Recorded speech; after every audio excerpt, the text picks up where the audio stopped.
En tout cas, on vous souhaite vraiment une très bonne étude. Et comme Marie-France l'a dit, aujourd'hui, nous allons voir Apocalypse 15 et pour le coup, Apocalypse 16 également, puisqu'on va le voir, le chapitre d'Apocalypse 15 est le chapitre le plus court du livre d'Apocalypse, mais on va voir qu'il contient de nombreuses pensées bien, qui seront vraiment intéressantes de voir le message que Dieu il a à nous apporter concernant l'avertissement du jugement et donc les éléments que nous allons voir. Je te laisse Euh, prier, Samuel, ou tu veux que je prie avant de commencer? si tu veux bien prier, s'il te plaît. Oui. Prions pour débuter notre étude. Tendre Père, Dieu trois fois saint, nous te disons merci. Merci pour le souffle de vie. Merci car tu nous as conduits sur ce moment d'étude. Tu nous permets de vouloir te connaître davantage et de surtout connaître la vérité. Oui, Papa, que le Saint-Esprit soit avec nous et en nous afin d'approfondir notre compréhension, Seigneur, et de nous conduire dans toute la vérité. Ce sont les grâces que je te réclame par le nom précieux de ton Fils Jésus. Amen. Amen. Amen. Eh bien, donc aujourd'hui, nous allons parler du chapitre 15, c'est ce avec quoi nous allons commencer. Donc, comme nous allons le voir, le livre d'Apocalypse n'est pas le seul passage de la Bible où nous allons entrevoir ce qu'est bien la colère de Dieu. Par exemple, lorsque Jésus lui-même en fait référence dans Luc 17 du verset 28 à 30, il va prendre un exemple qui est celui de la ville de Sodome et Gomorrhe comme pour préfigurer ce qui va arriver lorsque sa colère sera déversée sur le monde. Donc je vais te laisser lire, ma sœur, s'il te plaît, Luc 17 du verset 28 à 30. Ok, d'accord. Alors, attends. 18 à 30. 28 à 30. Ce, ce qui arriva du temps de l'eau arrivera pareillement. Les hommes mangeaient, buvaient, achetaient, vendaient, plantaient, bâtissaient. Mais le jour où l'eau sortit de Sodome, une pluie de feu et de soufre tomba du ciel et les fit tous périr. Il en sera de même le jour où le Fils de l'homme paraîtra. Mhm. Donc on voit ici que la colère de Dieu, donc, on nous décrit la manière dont elle se manifeste face à certaines situations que nous allons voir, mais on peut voir également que sa colère, en fait, elle se déverse déjà sur l'impiété et l'injustice. Mais on va voir la manière dont cela se manifeste. Et justement, dans le passage de Romains 1er euh, au verset 18, et également au verset 26 au verset 27, on va nous décrire justement la manière dont se manifeste la colère de Dieu. Donc, je vais te laisser lire, ma sœur, s'il te plaît, Alors, Romains Romains 1er, 1er, 18. 18, Ok, puis 26 et 27. d'accord. La colère de Dieu se révèle du ciel contre toute impiété et toute injustice des hommes qui retiennent injustement la vérité captive. Et tu as dit ensuite 26 Et à 27. 27.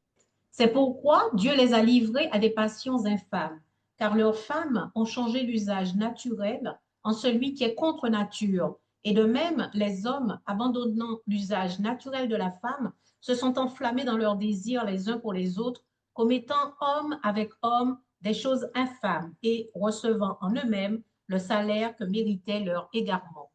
Mhm.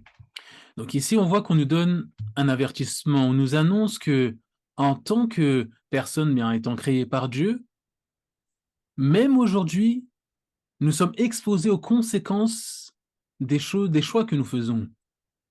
Et justement, c'est ce que nous allons voir lorsque nous allons démarrer donc au verset premier d'Apocalypse 15 au verset premier. Si tu veux bien lire, ma sœur, s'il te plaît. Ok, j'y vais. Alors, puis je vis dans le ciel un autre signe, grand et admirable, sept anges qui tenaient sept fléaux, les derniers. C'est par eux, car par eux s'accomplit la parole de Dieu. Mhm. Donc ici, lorsqu'on voit l'expression un autre signe, ça fait référence à ce qui a été mentionné au chapitre 12. Donc le mot grec qui est employé ici, c'est le mot séméion. Donc c'est la référence 30 45 92. Donc ça se traduit ici par un signe. Et de d'autres endroits, ce sera traduit par un prodige. Donc, quand on va nous parler donc de ces 7 derniers fléaux, il sera intéressant de noter que, eh bien, on pourra voir un lien avec les fléaux qu'on a vus se manifester en Égypte dans le livre d'Exode.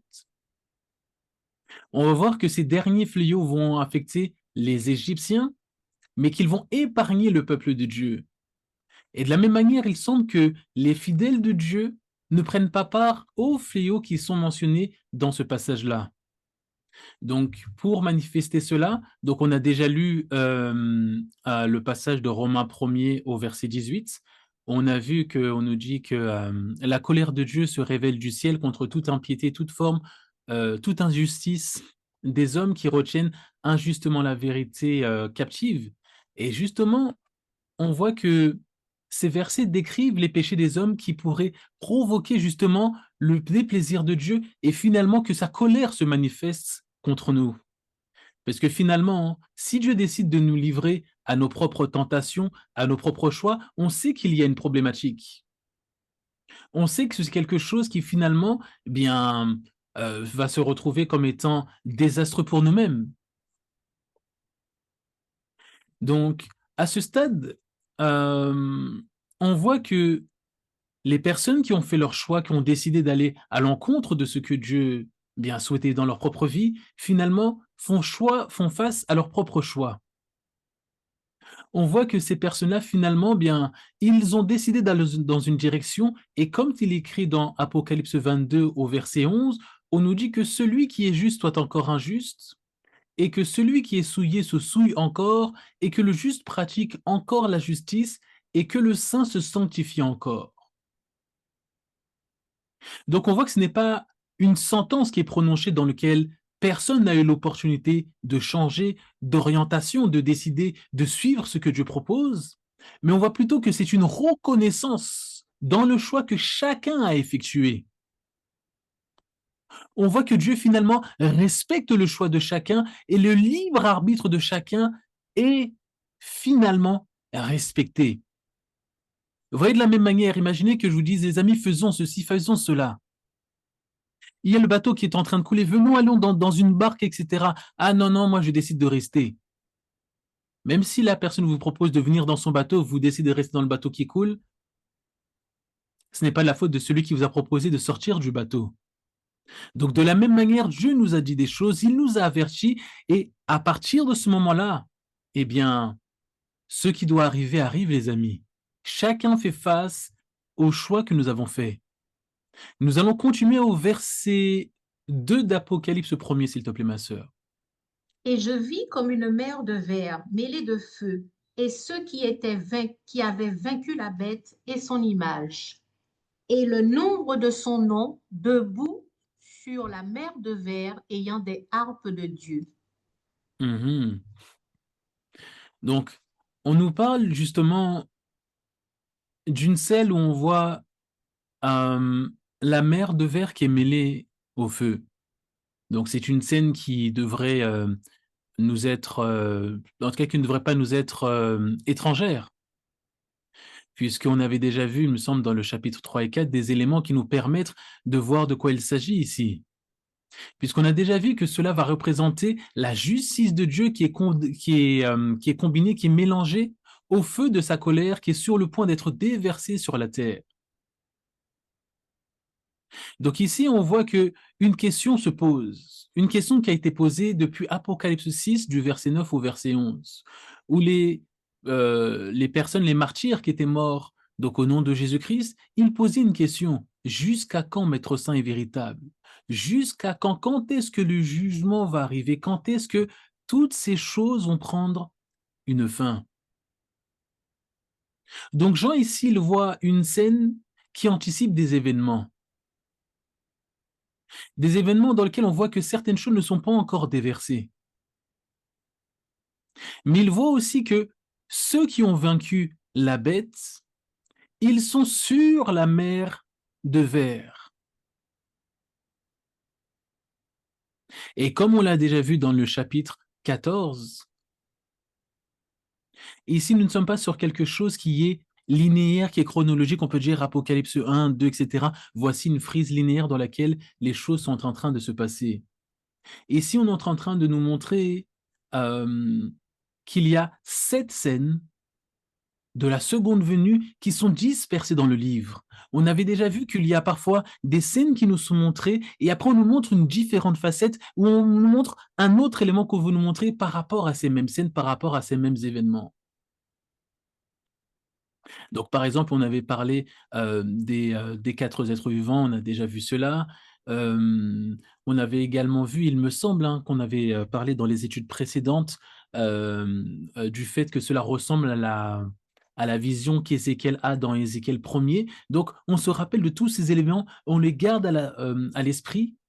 Et la question à laquelle on peut répondre, c'est que les personnes qui se tiennent sur la mer de verre, ce sont ceux qui ont vaincu, puisque la marque de la bête qui n'a pas n'est pas appliquée sur ces personnes-là, et ces personnes-là donc qui finalement ont vaincu, comme on peut le voir dans Apocalypse 12 au verset 11, on va nous dire que ces personnes, elles ont vaincu finalement la bête, son image, sa marque et le nombre de son nom. Mais la question qu'on pourrait se poser, c'est est-ce que c'est la même victoire? Parce que quand on regarde, on voit que c'est une victoire sur la perspective de la mort.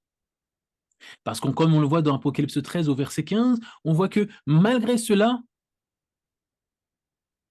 l'image de la bête est animée. L'image de la bête est en capacité de parler. Et que tous ceux qui n'adorent pas cette image, finalement, ils vont être tués. Et toutes ces personnes, finalement, ont remporté la victoire, ont vaincu. À cause du fait qu'ils ont laissé Dieu mener cette bataille à leur place. On nous dit qu'ils n'ont pas aimé leur vie jusqu'à craindre la mort. Et après, on nous parle des harpes.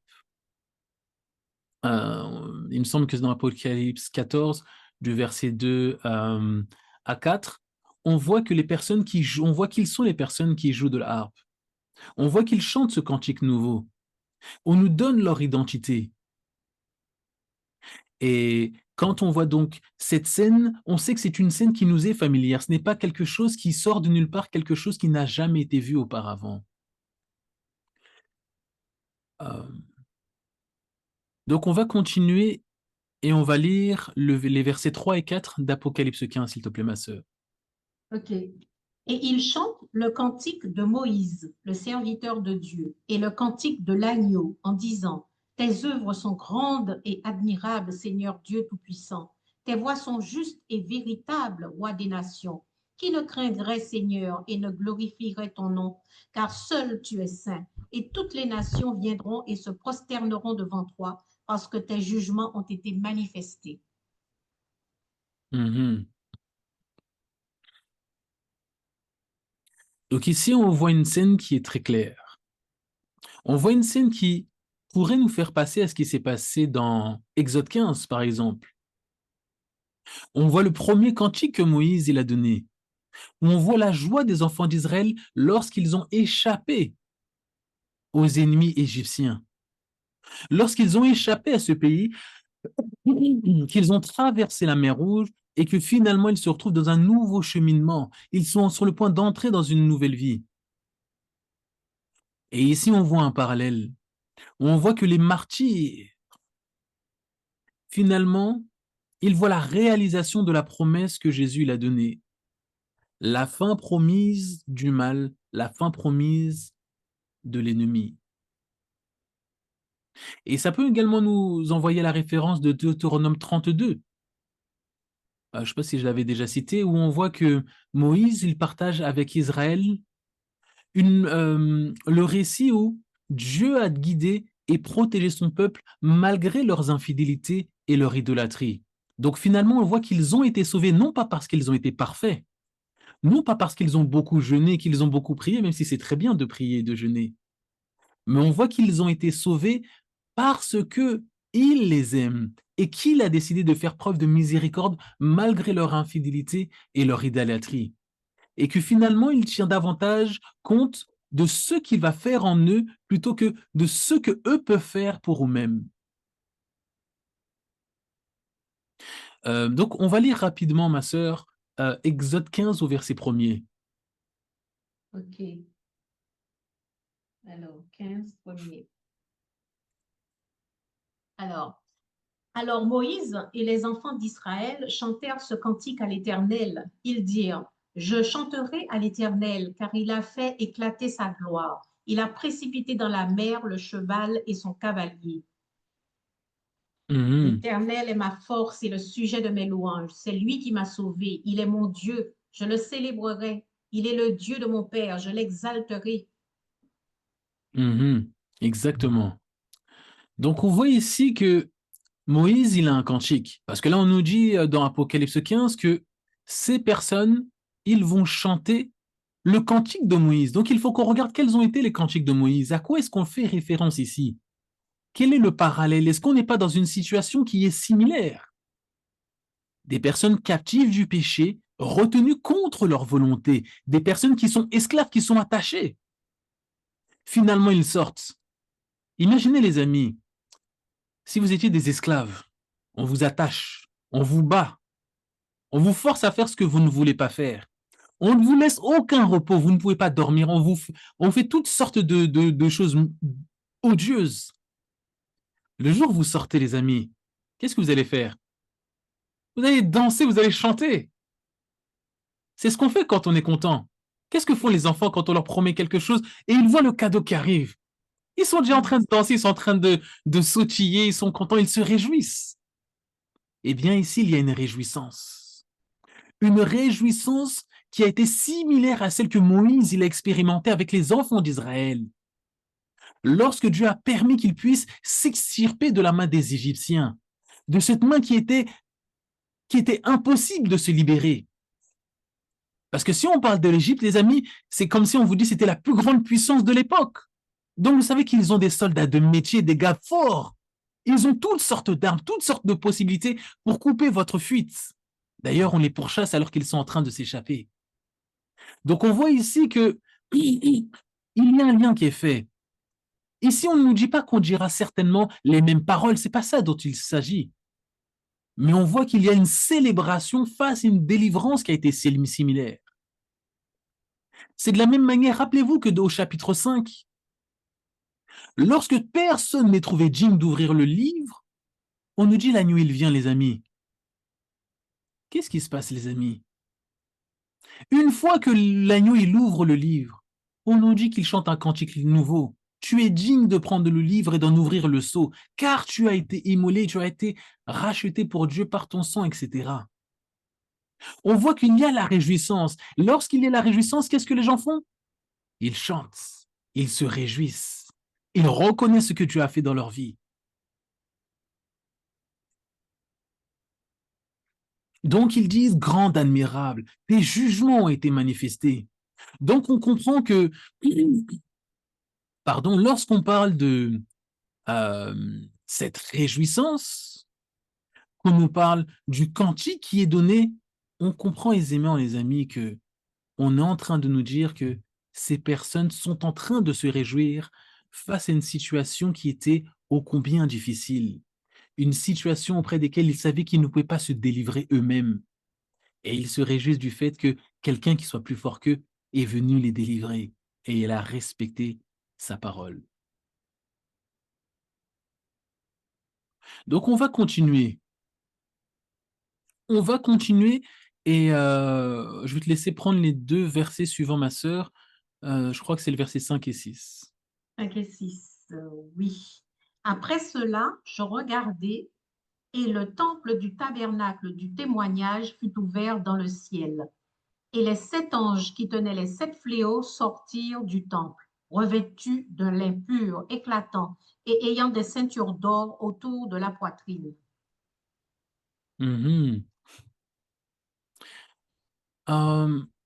Donc ici, on voit une scène qui est encore intéressante. Une scène intéressante. On voit une scène dans laquelle on nous donne une scène qui ressemble à quelque chose qu'on a déjà vu. Est-ce que cette scène ne nous fait pas penser à quelque chose? Mettez-nous dans le chat. Est-ce que quelqu'un ne pense pas que pardonnez-moi, Ils que peuvent c'est aussi... pas, ils peuvent pas, désolé Samuel, on a Ah, accès à d'accord. Bah vous, Internet. alors les filles, est-ce que ça vous pensait à quelque chose? On va Quoi laisser le donc? chat bloqué. Est-ce que cette scène ne nous fait pas penser à quelque chose? Une scène dans laquelle on voit la fumée qui vient. On voit la présence de Dieu qui est manifestée. Ah, dans le temple, il y avait, Regardez, vas-y, Moïse, on nous parle de Moïse tout à l'heure. Là, on nous oui, parle encore de la fumée. avec Exode le 19, les amis. oui. Et on voit la fumée qui vient. La fumée de Dieu qui symbolise la présence de Dieu, Mhm. sa sainteté, sa puissance, sa gloire. À tel point que les Israélites étaient remplis de crainte lorsqu'ils ont vu cette manifestation. Et on voit que la présence de Dieu a enveloppé le mont Sinaï. Et à ce moment-là, il fait une alliance avec Dieu. Donc on voit que cette alliance que Dieu veut faire avec eux, il s'est accompagné d'une manifestation qui était physique. Non seulement de... Pardon, j'ai coupé mon son. Non seulement de sa gloire, mais également d'autres choses, les amis. On voit que ces personnes, ils avaient peur. Parce qu'ils savent que la colère de Dieu vient en réponse au péché. Donc ces personnes, ils ont une crainte. Exode 19 du verset 16 au verset 18. Est-ce que tu peux le lire, s'il te plaît, ma sœur? Ok. Le troisième jour au matin, il y eut des tonnerres, des éclairs et une épaisse nuée sur la montagne. Le son de la trompette retentit fortement, et tout le peuple qui était dans le camp fut saisi d'épouvante. Moïse fit sortir le peuple du camp à la rencontre de Dieu, et ils se placèrent au bas de la montagne. La montagne de Sinaï était toute enfumée, parce que l'Éternel y était descendu au milieu du feu. Cette fumée s'élevait comme la fumée d'une fournaise, et toute la montagne tremblait avec violence. Mhm. Donc on voit une scène dans laquelle Dieu se manifeste.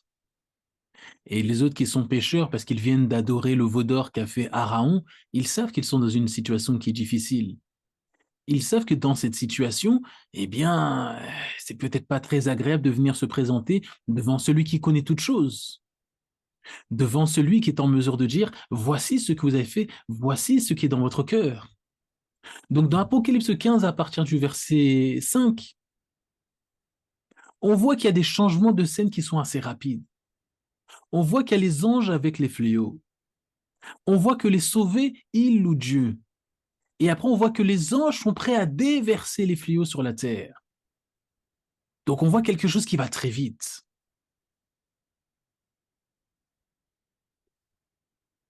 Pourquoi est-ce que Dieu il va agir de la sorte? La réponse, elle est située dans le verset 4. Qui ne te craindrait, Seigneur, et ne glorifierait ton nom, car seul tu es saint. Donc Dieu qui est le seul juste, il vient accomplir ses jugements, il vient apporter la justice, et là on se retrouve dans une scène où les méchants vont subir la conséquence de leur choix. Et on voit les anges qui arrivent, on nous dit qu'ils viennent avec les 7 fléaux, revêtus d'un lin pur, éclatant et saint autour de la poitrine de ceinture d'or. Donc on voit que ces anges, ils viennent du lieu du jugement. Et en grec, quand pour nous dire qu'ils sont saints, donc C-E-I-N-T-S, on veut nous montrer qu'ils sont... Excusez-moi, je bois un peu d'eau.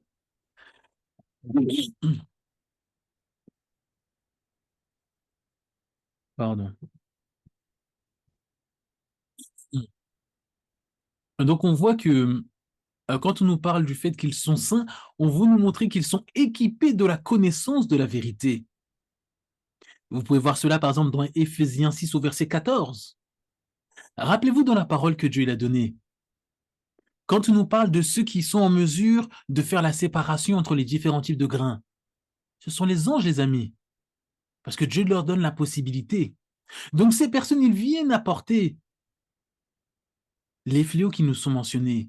On nous dit qu'ils sont saints, donc ils sont équipés de la connaissance de la vérité. Et on nous dit que l'un des quatre, je ne sais pas si on a déjà lu ça ou non, ma sœur, si je vais trop vite. Non, D'accord. non, non. Aussi, on a déjà lu un des quatre. Ok, super. Donc on voit que euh, Ah, tu es au verset 7 là? Non, on ne l'a pas lu.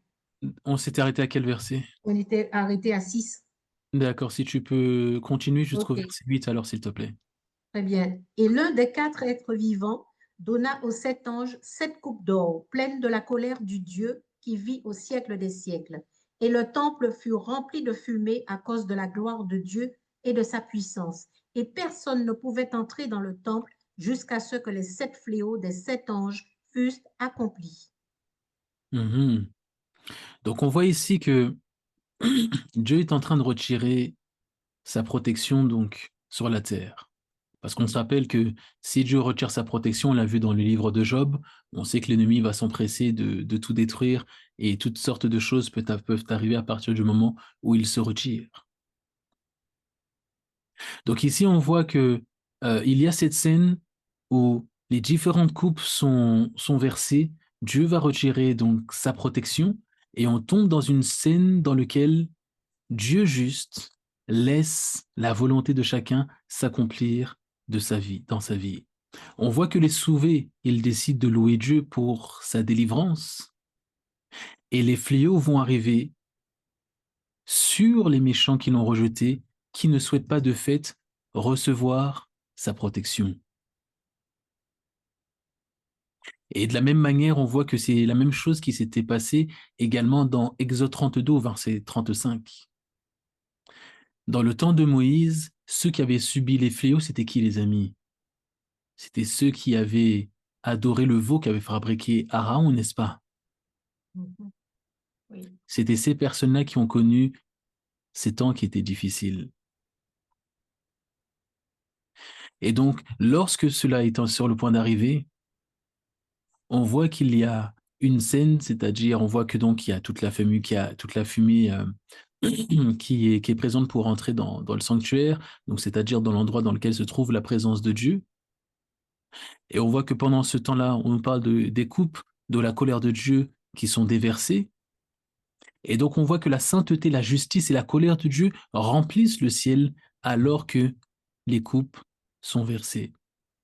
Donc est-ce qu'on a le temps, les filles, de continuer sur Apocalypse 16 ou est-ce qu'il faut qu'on s'arrête pour prendre les questions-réponses? C'est à toi de voir. Il, Perso, il je est quelle dis que heure? le 16 est assez grand, assez long. D'accord, bon, on va Et s'arrêter à ce moment-là.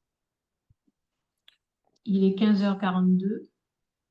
Ouais, bon, on aura fait quelque chose d'assez court aujourd'hui, puisque sinon on va déborder, puisque pour À moins Apocalypse de points 16, je pense qu'il nous suspensions. faudra davantage de temps.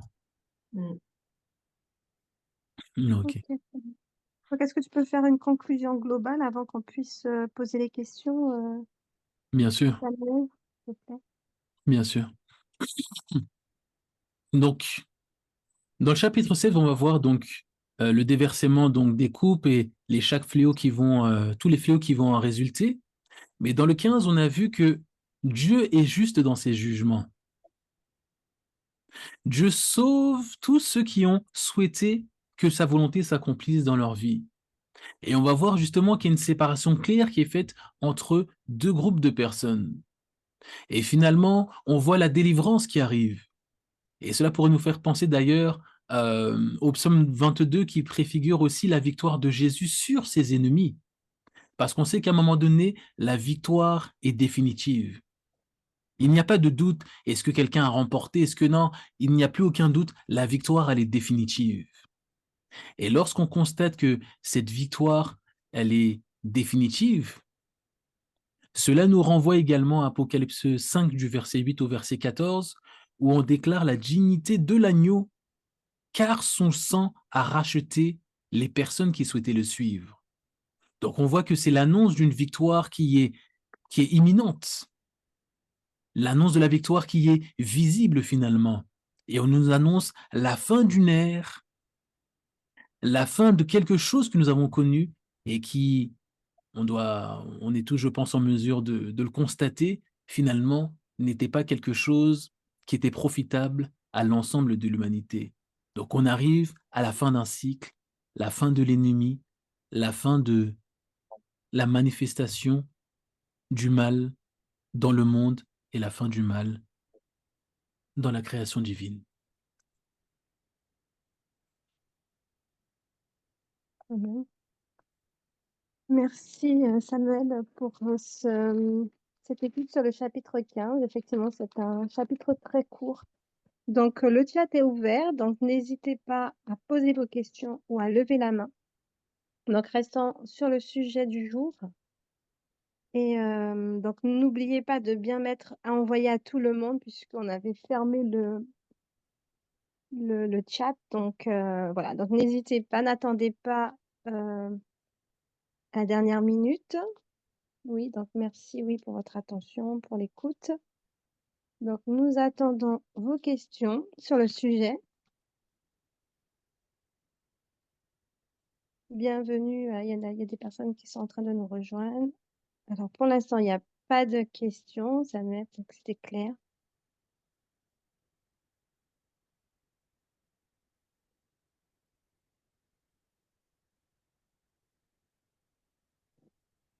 Moi, si je peux poser une question, c'est vrai qu'on dit la colère de Dieu. Bon, on sait que la colère de Dieu, c'est lorsque Dieu laisse notre volonté s'accomplir dans notre vie. Mais c'est vrai que dans des versets, on parle de, comment dire ça? On parle de la, pas de la colère, mais de la vengeance de Dieu. Donc, est-ce que c'est la même chose, la colère et la vengeance? Voyons où est-ce qu'on voit l'histoire de vengeance de Dieu. Est-ce que tu te rappelles du passage? Je crois que c'est dans Jérémie. Tu peux nous lire le passage, s'il te plaît? Alors, attends.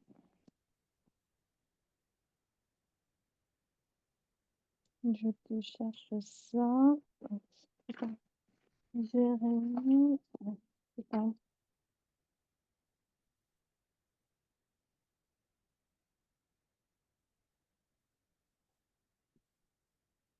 c'est Jérémie 50.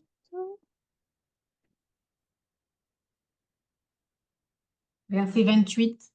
Ouais, merci. Bah, si tu as trouvé, tu peux le lire. Tiens. Vas-y. Donc, écoutez les cris des fuyards, de ceux qui se sauvent du pays de Babylone, pour annoncer dans Sion la vengeance de l'Éternel, notre Dieu, la vengeance de son temple. Merci.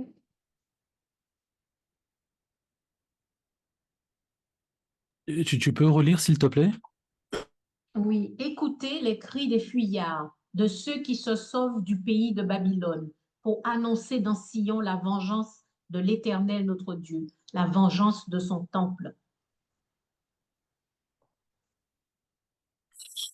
Ok. Donc, quand on va parler de la vengeance et la colère de Dieu, on va voir que ce sont deux concepts qui sont distincts mais liés dans la Bible. Mhm. On va voir que c'est quelque chose qui va refléter sa justice et sa sainteté. Donc, on va voir que quand on va parler de la vengeance, c'est sa justice qui doit s'exercer concernant bien un jugement qui a été fait. C'est-à-dire que quand on va parler de la vengeance humaine, c'est quelque chose qui est motivé par ma haine, par mon égoïsme, par le fait que je désire me faire justice moi-même. Mhm. Tandis que quand on va parler de la vengeance divine, c'est quelque chose qui est parfait, qui est impartial, et ce n'est pas parce que il a une haine me concernant, mais c'est simplement bien que il a décidé de laisser me laisser aller dans la direction que j'ai choisie. On va voir quelques exemples. Très bien. Donc on peut voir que selon Romains 12 au verset 19, Dieu il va venger le mal pour établir l'ordre. Est-ce qu'on peut le lire, s'il vous plaît? Romains 12 au verset 19. Alors, Romains 12, 19.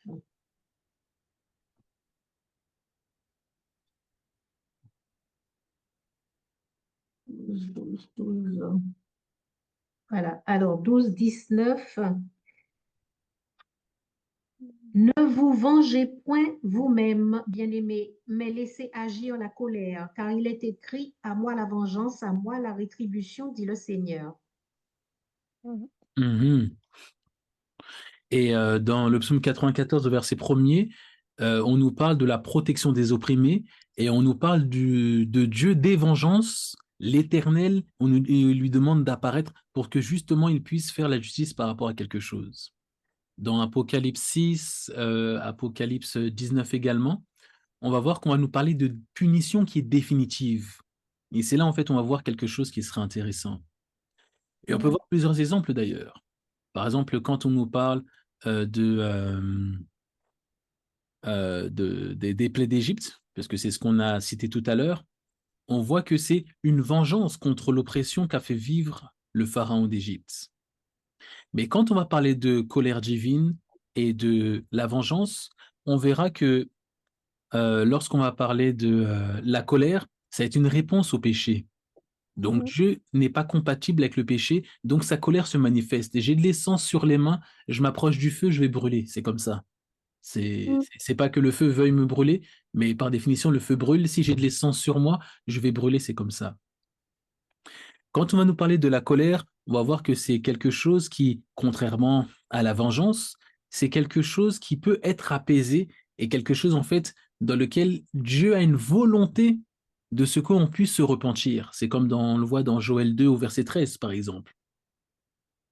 Et on voit que suite à la colère, il y a la possibilité de restauration. Et Jérémie 30 au verset 24, si quelqu'un peut le lire, s'il vous plaît. Jérémie 30, 24. Ouais. Alors, Jérémie 30, 24 nous dit, la colère ardente de l'Éternel ne se calmera pas jusqu'à ce qu'il ait accompli, exécuté les desseins de son cœur. Vous le comprendrez dans la suite des temps. Mhm. Et je vais lire également Joël 2, verset 13, que j'ai cité tout à l'heure. Déchirez vos cœurs et non vos vêtements, et revenez à l'Éternel votre Dieu, car il est miséricordieux et compatissant, lent à la colère et abondant en grâce, et se repent d'avoir affligé. Donc on voit que lorsque la colère est manifestée, on a toujours la possibilité de dire c'est bon, c'est bon, c'est bon, moi je veux changer de voie. C'est-à-dire que ma propre vie de péché m'emmène dans ma propre autodestruction. Mais j'ai la Mhm. possibilité à un moment de dire, c'est bon, alas, moi je veux changer de vie, je veux faire quelque chose d'autre, je veux changer d'orientation. Donc on voit que c'est quelque chose qui est temporaire et qui est ciblé, et qui a une possibilité de repentance, de purification. Regardez par exemple dans 2 Rois 17, l'exil d'Israël. Ça, c'était la manifestation de la colère de Dieu. Colère contre l'idolâtrie, mais il y a l'espoir d'un retour. Regardez Jésus également quand il rentre dans le temple. C'est sa colère qui se manifeste. Il a pris le fouet, il n'a pas tapassé les gens, mais il fait du bruit et tout, et il a tout renversé. Et personne n'a pu le reprendre parce que ce qu'il faisait était juste. Ils savaient tous que ce n'était pas normal qu'il vienne faire du business sur le dos des pauvres. Et là, c'était la colère de Jésus concernant la profanation de la profanation du temple, qui était supposé servir à quelque chose d'autre. Et Jésus l'explique parfaitement. Donc, quand on regarde les différences clés entre la vengeance et la vengeance, on pourra voir que c'est une rétribution définitive face au mal. Quand on nous parle de vengeance, il n'y a plus de marche arrière, c'est fini. Le jugement a été prononcé, c'est fini. On ne peut plus discuter, on ne peut plus négocier. Nous-mêmes, on a fait notre choix. Notre choix est définitif. On ne peut plus aller en arrière. La durée de la vengeance, c'est quelque chose qui est final. C'est toujours associé au jugement dernier quand on nous parle de vengeance. La motivation de Dieu par rapport à ça, c'est la justice totale, absolue. Chacun a fait un choix, Dieu va le respecter de manière absolue. Tu as décidé, c'est ton choix. Voilà, c'est ce qui va arriver. Et l'exemple qu'on verra plus tard dans Apocalypse 19, justement, quand on va voir la vengeance de Dieu qui est en action. Contrairement donc à la colère de Dieu, on voit que c'est une réaction qui est sainte, souvent corrective. Donc il y a la possibilité, on a encore le temps de faire marche arrière. C'est pour ça qu'on peut voir que c'est quelque chose qui est temporaire. C'est quelque chose qui peut s'arrêter si on décide nous-mêmes de changer de vie, donc on décide nous-mêmes de changer l'orientation qu'on a donnée à notre propre vie. Mmh. Pourquoi Dieu il le fait? Parce qu'il est celui qui nous sanctifie. Il veut nous rendre meilleurs. Et même s'il laisse des fois sa justice, sa colère se manifester contre nous, son objectif, c'est que on revienne de nos mauvaises voies. Je crois qu'on Mmh. a déjà lu tout à l'heure, si ce n'est pas le cas, vous pouvez le noter, le passage de Hébreux 12 au verset 6. Car le Seigneur châtie ceux qu'il aime. Les amis. Il frappe de la verge tous les fils qu'il reconnaît.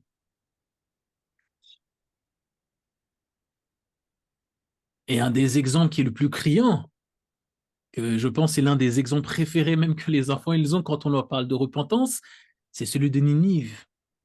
Suite à Mmh. l'avertissement, il dit c'est bon, on revient de nos mauvaises voies. Amen. Merci Samuel. En tout cas, c'est une très belle enfin, Mm, il y avait une subtilité et oui, de bien comprendre, parce que nous, c'est vrai qu'on regarde avec l'être humain, on pense que c'est quelque chose de négatif ou quelque chose de ben, oui, qui a la haine dedans puisqu'on c'est à connotatif pour nous en tant qu'humains, la colère et la vengeance, ben, c'est pas bien connoté.